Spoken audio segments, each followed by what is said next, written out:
Okay, so I am just looking at making a carrot cake here, and I have this book by Sweet Laurel, which I really love.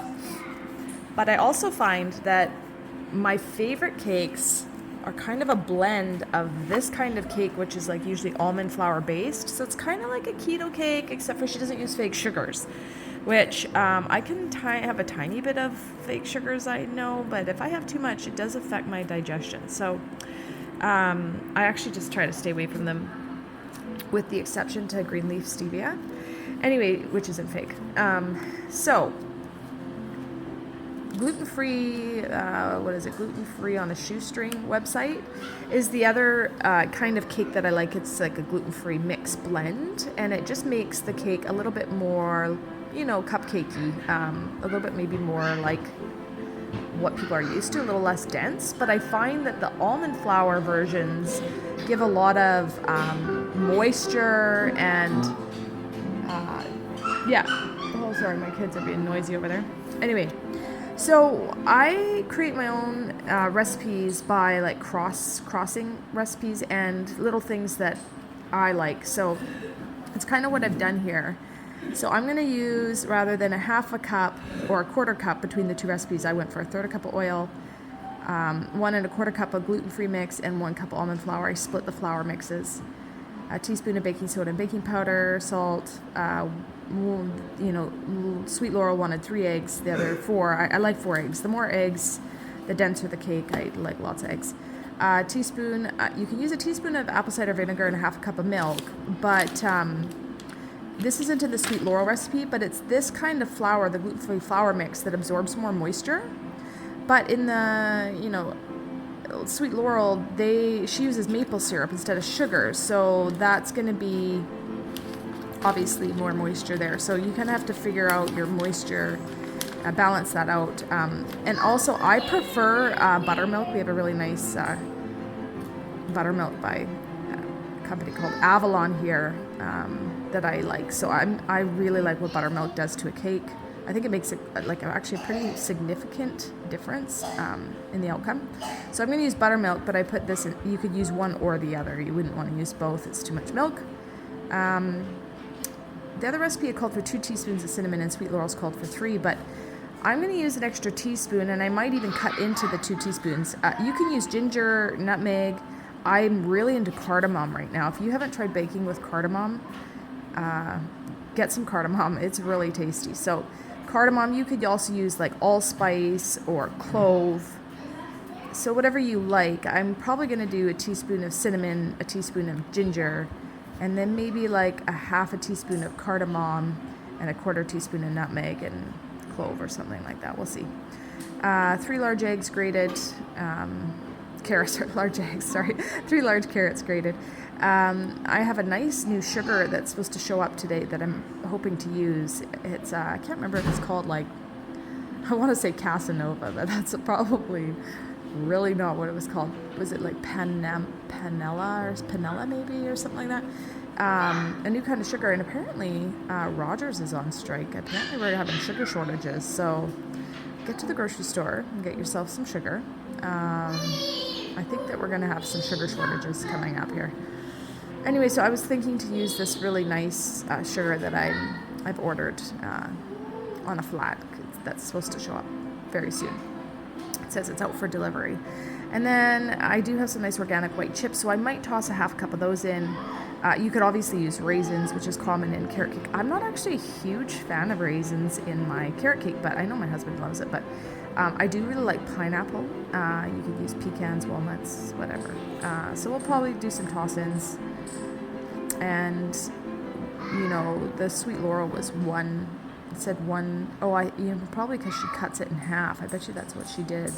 She does 1 pan and cuts it in half. But anyways, the other one says to take 2. And I'm going to double this because I want to also I'm going to make a cake for some friends and some cupcakes for my kids. So, yeah, that's my preliminaries, and I'm going to get rolling. Okay, so I'm going to start with my wet ingredients. I'm going to let these eggs come to room temperature. I always start with my eggs just in case I drop a shell in it. I can fish it out easily. And normally I would use my paddle attachment, but I can't find it. So against my preferences, I'm using a whisk. Okay, so I've got my third of a cup of oil. I'm using avocado oil. And a half a cup of buttermilk. Oh man, I was gonna double it, so I gotta do 4 more eggs. Another third cup of avocado oil. And another half a cup of buttermilk. So I have a nice cheater spice blend here. This is my pumpkin pie spice blend by OM Foods. It's cinnamon, ginger, clove, allspice, mace, nutmeg, and cardamom. Pretty great. So I'm going to do 2 tablespoons. 1 tablespoon for each recipe.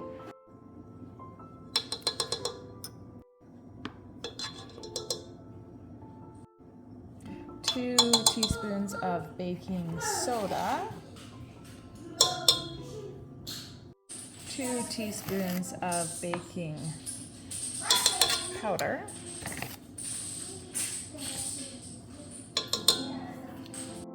1 teaspoon of salt. So I am impatiently moving ahead with my cake without my new sugar. So I'm going to use my organic sugar, 1 cup and 2 cups.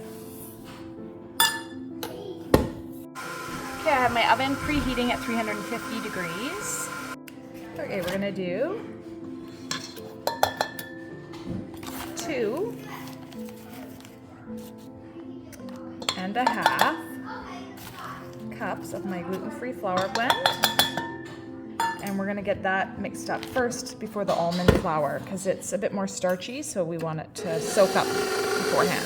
Okay, and 2 cups of almond flour.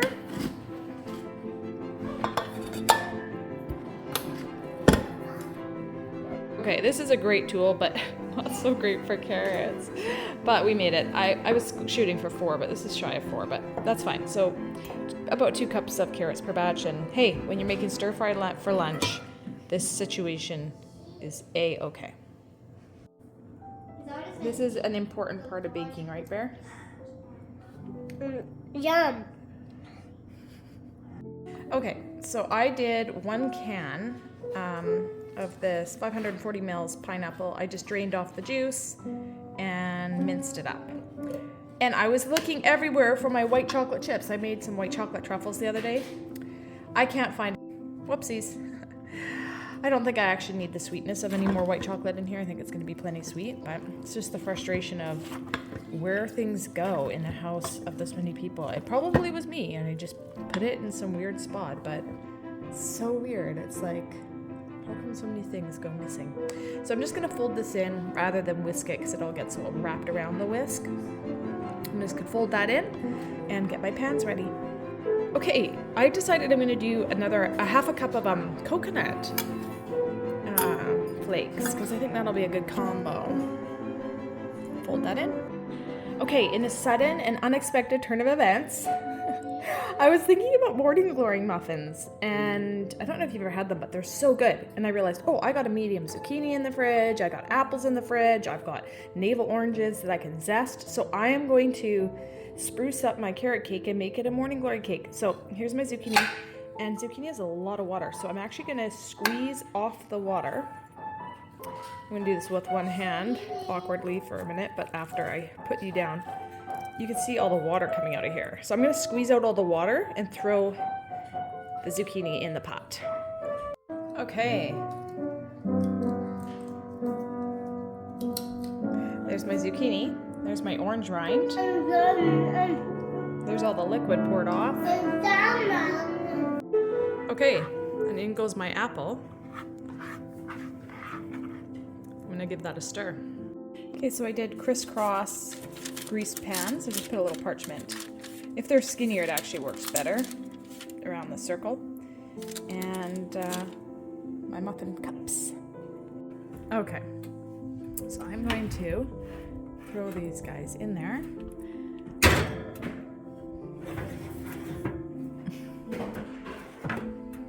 My oven needs to be cleaned.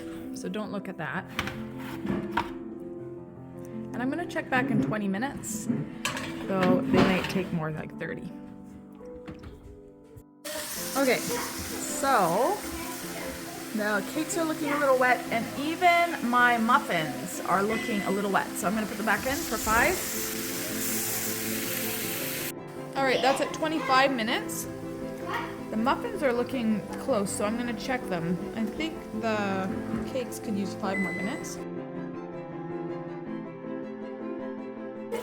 Okay, let's give those a little shake.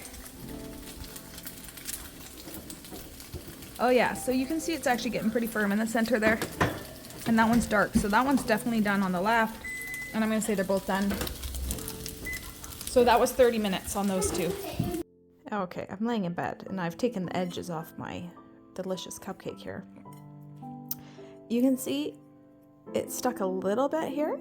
I would say it's a bit of a wet batter, which makes it quite moist and delicious. Not like, it's not terrible, it peeled very nicely, but another thing is the sweetness that's in here, I would say is kind of like your typical sweetness for a cupcake, which for me is too sweet. It doesn't taste like, oh my goodness, this is too sweet, but for me, I would cut it in half. Like I would do half a cup per cake. So that would be a total of 1 cup rather than the 2 cups. And to offset the wetness, I would go from 1 1/4 cup of flour to 1 1/2 of the gluten-free. So I would increase the gluten-free flour by 1/4 cup and half the sugar. But it's super tender and it is super delicious. Half a cup of butter and a whole cup of cream cheese. I'm going to cream those together, making icing cream cheese frosting. And a dollop of my vanilla bean paste. And 4 cups of my homemade powdered sugar.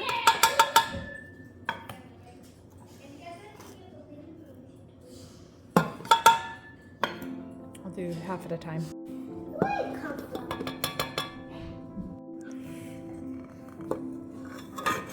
And there's the rest of it.